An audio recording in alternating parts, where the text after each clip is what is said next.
Identify చేసిన ఒక system ఉందా? అది లేదు. ఏ రకంగా మిర్చి రైతులకు ఇస్తావో లేదు. ఊరికే 2 ఫోటోలు 4 వచ్చి అయిపోయి అని రాశాడు. As if that is centrals responsibility అన్నట్టు వాళ్ళకి చెప్పేశాం, వాళ్ళు ఇస్తారు తీసుకోండి అని చెప్పి.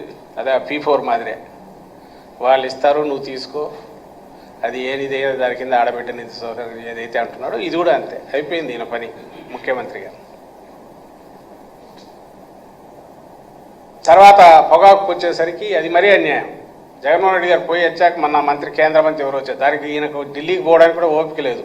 ఢిల్లీకి పోతే ఏం మాట్లాడుతున్నారో తెలియదు. కానీ ఆయన ఇక్కడికి వచ్చినాడని చెప్పి ఆయనకు హడావుడిగా పొగాకు గురించి మీరు ఇంటర్వ్యూని అయ్యి ఏదో ఒకటి చేయాలని ఈయన చెప్పాడట. ఇంకా మీడియా ఉంది కదా, ఇంకా ఈయన చెప్పేస్తే సెంటర్ ఆ డైరెక్షన్స్ ఫాలో ఇచ్చేస్తుంది, డోంట్ వర్రీ పొగాకు రైతులందరూ అని చెప్పి వాళ్ళు మీడియాలో రాసేసుకున్నారు. ఇప్పుడు మామిడికి సంబంధించి ఎక్కడెక్కడ ట్రక్కులు ఆగిపోయినాయి, అవి 4 రూపాయలు 5 రూపాయలకు వచ్చిందని వాళ్ళ మీడియాలో కూడా రాస్తారు. అయితే వాళ్ళు రాసే కారణం గవర్నమెంట్ ఎంత చెప్పినా వాళ్ళు ఫ్యాక్టరీలు వాళ్ళు వినట్లేదంట. అసలు నువ్వు వాళ్ళకి ఎప్పుడు చెప్పినావు, ఎప్పుడు కూర్చోబెట్టి వాళ్ళని ఫోర్స్ చేసావు, లేదా ఆర్మ్ ట్విస్ట్ చేసావు, లేదా ప్రెజరైజ్ చేసావు, లేదా నిజంగా ఆ ఫ్యాక్టరీల దగ్గర ఆగిపోయి ఉంటే దాన్ని ఏమైనా మూవ్ చేయడానికి గవర్నమెంట్ వైపు నుంచి ఏమైనా చేసే ప్రయత్నం చేసావా? ఒక్కటంటే ఒక్క పంటకు సంబంధించి అయినా సరే అది నువ్వు ఎంతవరకు చేయగలవో that's a different issue. But ఇంటర్వ్యూన్ కావడానికి నువ్వు ఎక్కడ ప్రభుత్వం వైపు నుంచి ప్రయత్నం చేసావు? ఇదే ఏడాది క్రితం పోతే జగన్మోహన్ రెడ్డి గారు చేయని సందర్భం అంటే ఏమైనా ఉందా? అది ఏ క్రాప్ అయినా సరే కొనగలిగితే కొనడం, మార్కెట్లో కాంపిటీషన్ క్రియేట్ చేయడానికి అవసరమైతే దానికోసం దిగడం, అడుగు ముందుకేసి దానికి అలొకేట్ చేసి ఇమ్మీడియట్ పర్చేజ్ మొదలు పెట్టడం, లేదా ఆక్వా లాంటి దాని దగ్గర అయితే వాళ్ళను పిలిచి గట్టిగా ఇది చేసి ఇక్కడ ఇచ్చి అక్కడ కూడా వాళ్ళను తగ్గించమని గవర్నమెంట్ నుంచి ఇంత ఇస్తామని మాట్లాడడం.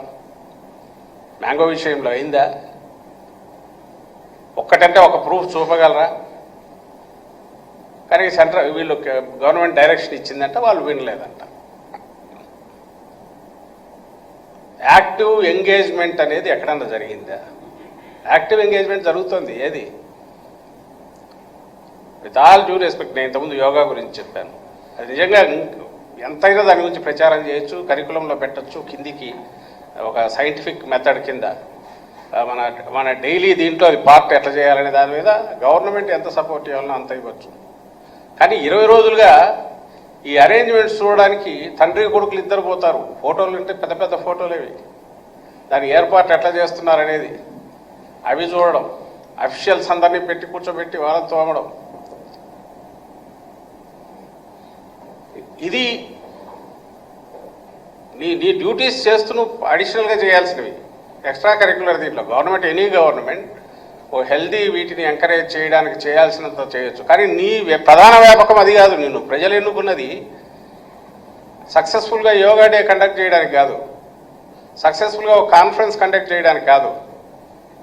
నువ్వు చేయాల్సింది, ప్రభుత్వం చేయాల్సింది, ఎక్కడెక్కడైతే క్రైసిస్ వస్తే సమాజంలో 2 సెక్షన్స్ మధ్య వచ్చినా, లేక డౌన్ రావడం డిప్రైవ్డ్ వాళ్ళకైతే పూర్తి అండగా ఉండడంలో కానీ,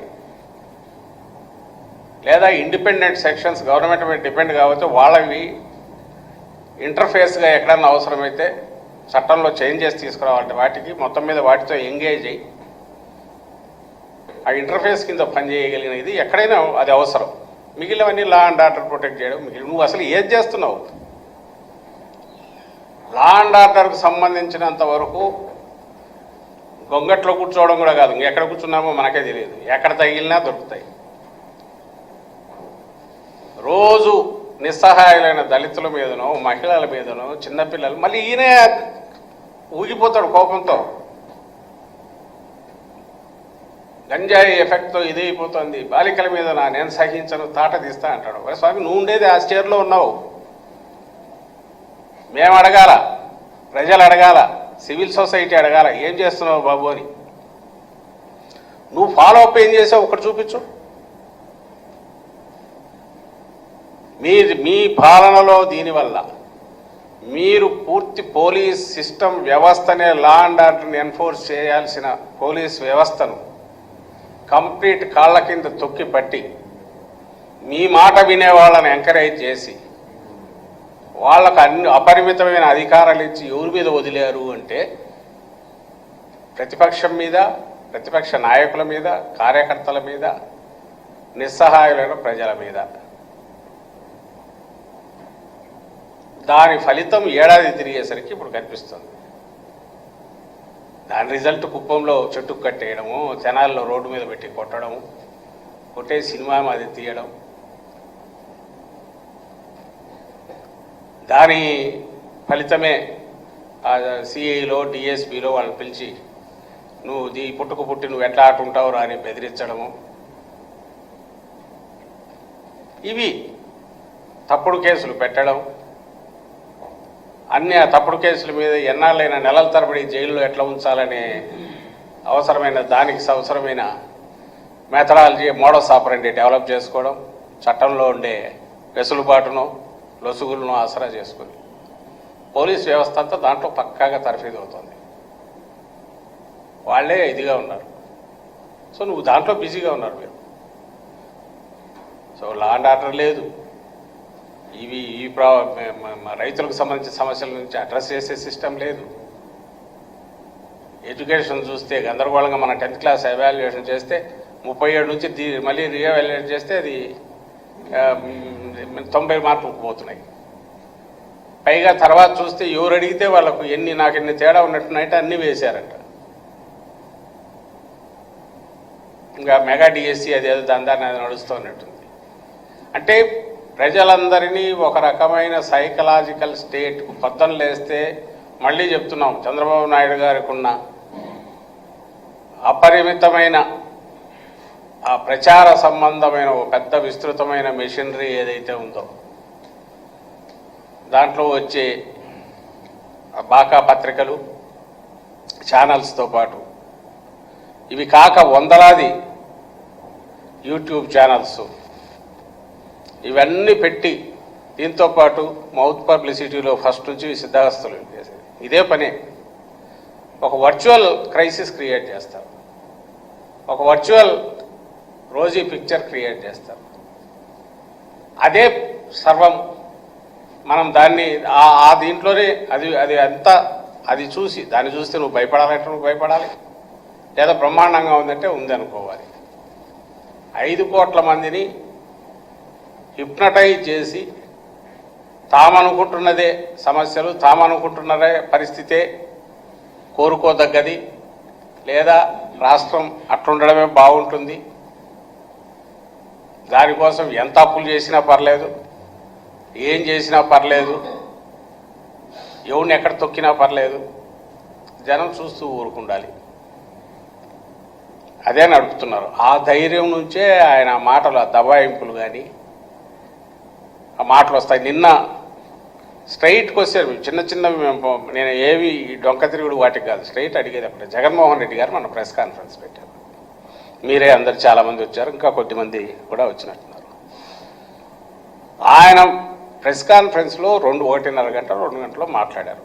ఇష్యూస్ అన్నీ కవర్ చేశారు. ఇష్యూస్లో కొన్ని ప్రశ్నలు లేవనెత్తారు, సిచ్యువేషన్ ఎక్స్ప్లెయిన్ చేశారు.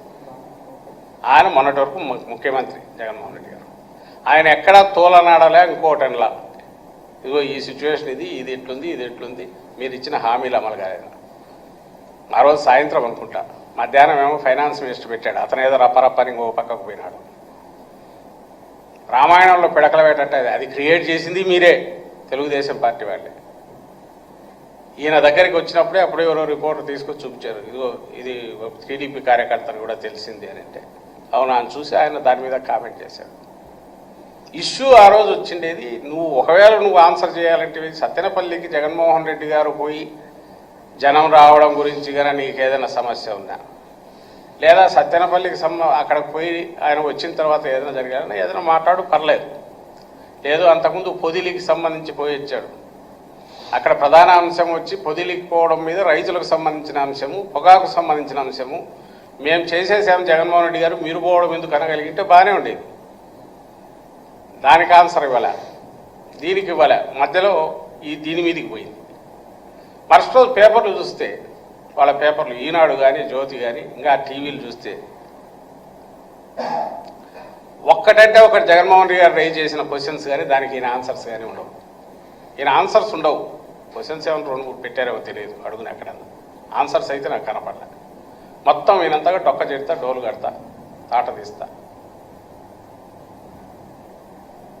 ఒక్క దగ్గర అన్నట్టున్నాడు, మేము అడిగితే వాళ్ళు అడగాల మీరెవరని. ఏదో వీడియో ఉందా, ఎక్కడ ఉందా? అదేనా ఉంది, ఇది లోడ్ చేసింది.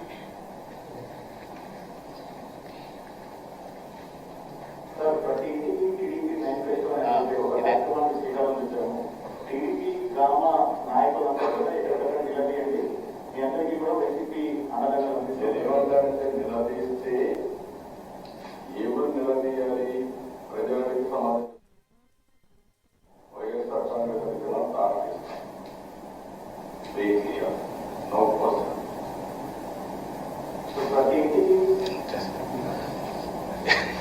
ఎవరిని బెదిరిస్తున్నాడండి నాకు అర్థం కావట్లే. మరి వాళ్ళ జగన్మోహన్ రెడ్డి గారు ఏమడిగాడో ఆయన చెప్పడం కూడా పూర్తి కాలే, ఎవరో అడగడం.